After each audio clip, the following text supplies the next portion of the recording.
welcome back to another Three Amigos video. Today we're back with Junio, and we want to ask Junio to give us sort of like an unofficial sort of 1 month review of owning the Hasselblad. Yep. And share us your thoughts on the shooting experience and various other topics. So, how's it been? Very happy. I think this camera here definitely ticks a lot of the boxes that I expected for a Hasselblad digital. This is, as I mentioned before, my first digital camera from Hasselblad, and yeah, I'm just mind blown with the image quality. It's obviously an overstatement that it might sound from a Canon guy, but I really like the colors rendering from the Hasselblad. I think it's very different, and it does make you question like the quality that you're getting out of the pictures. So, like, you know, we hear a lot about like the Hasselblad sort of color science and things like that. So how has that been in terms of looking at the photos, editing, and getting and that sort of stuff? Yeah, I honestly, I didn't hear much of the Hasselblad color science. I always hear about the Canon color science, so that's why I got a Canon. But to be fair, like once I start taking pictures with the Hasselblads, even today when we went out, I didn't take my Canon out. I actually really like the rendering that it comes from the Hasselblad, and the range, the dynamic range that you get out of this is phenomenal. Like if you take it in low light, it's so good that you can bring it out the shadows. At bright daylight, you can still recover from the highlights, which is very impeccable. Like the Focus Mobile or the Focus Desktop, the software from Hasselblad allows you to recover the highlights very easily as well. So I'm really impressed with the range that it But gives in terms of like editing your photos, are you going straight into Lightroom or are you using other softwares to help you with that's a great question. So I normally start with the Focus, which is the Hasselblad Digital. I do mainly the recovery of the highlights or the shadows there because it gives you most control there. And then afterwards I'll export it. Maybe I'll do it in Lightroom. But honestly, I haven't done much editing out of the pictures because I'm so happy with the quality that comes out. Unless I need to change the tone for some reason, the color tone. But I mean, my sort of first time using it hands-on, kind of out in the field, and just looking at the photos on the back of the screen, like completely blown away. Like I was even asking him, like, are you putting presets into the photos that I'm seeing? But it was just like straight out of camera. Very natural. Obviously, we were quite lucky with the lighting today. We had very soft diffuse lighting. So it's that sort of conditions where I think this camera really shines. Yeah, I think especially with the modern lenses, like for example, we're now using the 55. I have the 38 as well.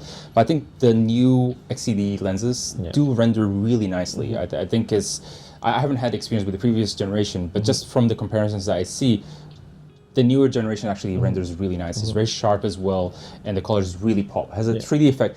Coming from a Leica guy, it has a Leica Look, maybe a little bit. Even more pronounced, right? Because it's more modern punch, but it's not like overly contrasty. It's not overly done. It's a very natural. It is very sort natural. Of color. Yeah, that's something I must give to them. Yeah, and.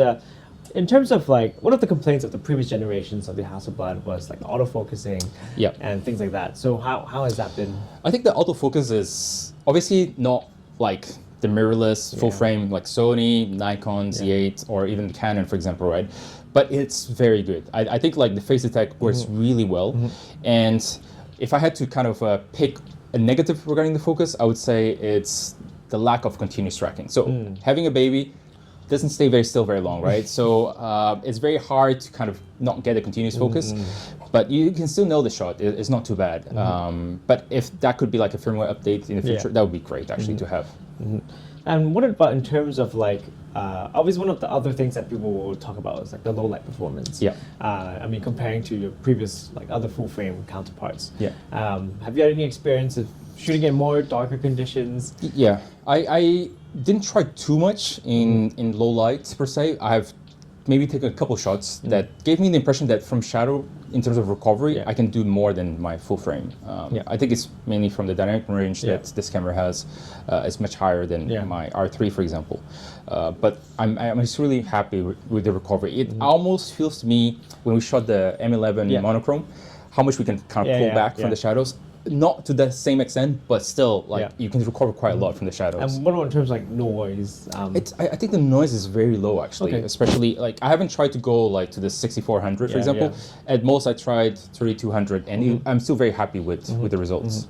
And when you go out shooting, like obviously you've had the handle for a little while. Do you find yourself always using the addition of a handle, or do you like to just shoot it by Yeah, itself? I think the handle is it can be a bit of a tricky one because I don't like the handle. Really? Yeah, Okay. it's the handle is not very ergonomic. I feel like the shutter position is not very nice. I wish it could actually rotate so that you could hold it in different positions. The reason why I have the handle is because it gives you additional buttons. Yeah. So for me, having the way to customize the setup that I have for this camera is very important. So that's why I have the handle. Okay. But if there was more buttons on the body itself, I wouldn't have the handle. Like I feel like they could have made the grip a little bit more ergonomic. Yeah. Like, although it does balance well. It's It not does, a very it does, heavy yeah. camera to begin with. But Yeah. I think having, especially considering how the X2D is so Yeah, ergonomics works it's so well. so nice. Actually, Yeah. the handling of Yeah. it, it's Whereas I would really nice. expect something a little bit more Yeah. thoughtful or a For bit sure, for more sure. in terms Actually, of even that. the film bodies, the old ones, I don't know if you saw, they have like the grip for the, like even for this one, right? Yeah. They actually have a proper grip for it. And that grip is much better in my perspective than this one here.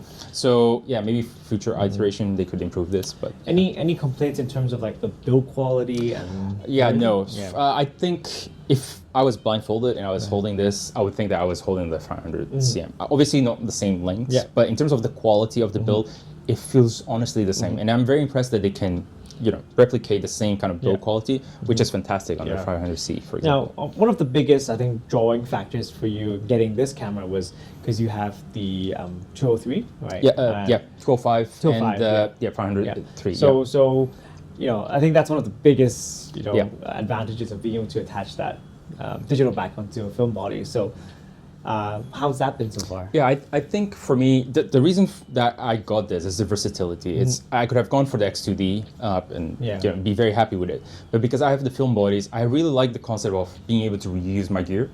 And as I did it, it honestly ticked all the boxes. Yeah. It really gives you the same feel as shooting with the film camera. So when I'm holding the 500C with the digital bag, sometimes I forget actually that I'm shooting digital because I have to check the back. Oh, do I still have any, like how many shots did I take, right? Yeah. Eventually it's like, oh, I shot like 36. Yeah. So yeah, I honestly think the experience with the 100C, with the 500cm, for example, it is very natural. You feel like you're shooting film.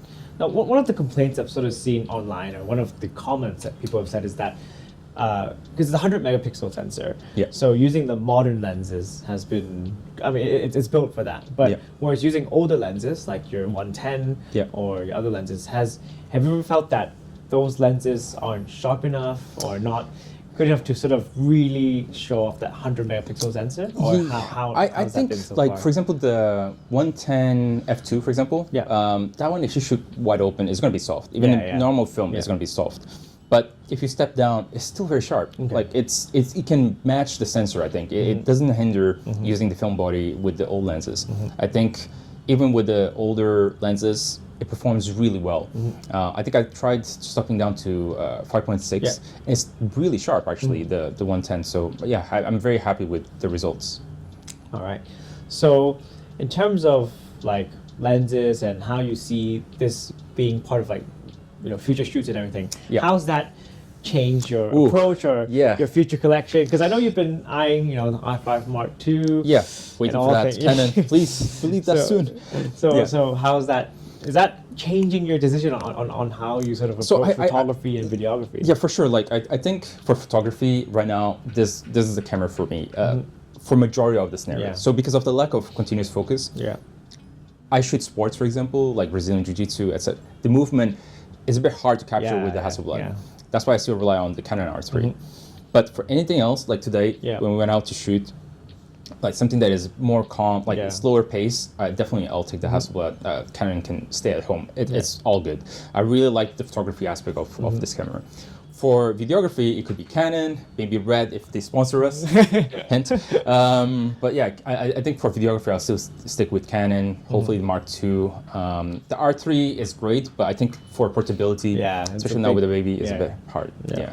So in terms of like lenses, right? What sort any like? I mean, they have the 38, the 55, and the 90. So yeah, I think the 28 as well now. Oh yeah. So and you're eyeing the 90, obviously. The 90, yeah. So the 90, it's probably arriving in March. But that should basically take all the lenses that I need for the Hasselblad. So if you could, like, if you were going on a leisure trip, let's say, you know, with the wife and the baby, going on holiday, back to Europe, what if you could only bring one camera and some, like, one or two lenses with you? Ooh. Which one would you bring? For photography or for videography? That's the thing. Because if this could shoot video, maybe it would be nice to have it, but probably it will be like similar to GFX, how they shoot video. But for photography, I'll definitely take this one, and I'll take the 55. Just because the 55 is not exactly 50 in the full frame world, but it's close enough. And it gives you the versatility for, you know, landscape, and also some portrait shots, for example. So maybe, like, just to sort of wrap things up, besides the improvements in the autofocus, which we mentioned, continuous autofocus, I think that's something that a lot of people have been sort of commenting on. What's any other things that you want to see in terms of improvement of, like, the lenses or the body or the firmware? Or I think firmware-wise, I think the overall camera is very snappy already. I think one thing that I wish was the flash, the way that you mount the flash, maybe to be slightly different, because right now it mounts it and there's like an adapter that goes up to it, which it doesn't, like, if you put the flash on top, that becomes like a tower almost, right? And if you do like studio shoot, still pops up a little bit too much, and that's something I wish maybe could be on the side, or you could do something else with it, a bit smarter with that. Other than that, I think it's snappy enough, it's very fast compared to the 50C. The usability of the system is actually much better. So I think right now, for me, it's mainly the continuous focus and maybe the flash position. So I think in the coming month or two, maybe we can try using this for some more controlled, you know, studio environments. Yeah, for sure. We can try that and see how it works out. But, you know, you seem to be really happy with this Hasselblad. For sure. If you give it a score out of 10, what would it be? Wow, out of 10. I think I would say a 9. A solid 9. Wow. So if there is continuous tracking, I would be like off the charts with this. I would be super happy, just because I like movement of subjects. So it's a bit hard to capture movement. It will end up in the wrong focus plane. But other than that, I'm super happy with this. X2D has the IBIS, for example, which is nice to have. But normally I shoot in kind of well-lit situation, so it's not too bad to kind of bump up the shutter a little bit. And honestly, with the lens, it's weighted very nicely. Yeah, it's very balanced. Very balanced. Similar to actually the 500s, like the film body, you feel like you have a good grip on it, and you won't shake that much. So I really like that about the 907X. But yeah, the X2D having IBIS is a plus side, and the handling is a bit better. But would I buy the X2D versus this one? I would buy this one, just because I'm very happy to use with my film bodies. It's definitely like the film experience that you get. All right. So we can come back in a couple months and see, maybe in 6 months' time, see how you feel with the camera, and looking forward to more photos and videos. Yeah. All right. Expect that. So let us know also in the comments, right? What you expect, and questions that you might have regarding the 907X. Happy to answer that. All right. So until next time, don't forget to give us a like, comment, subscribe. Appreciate all the support that's been ongoing so far, and we'll see you in the next video. See you.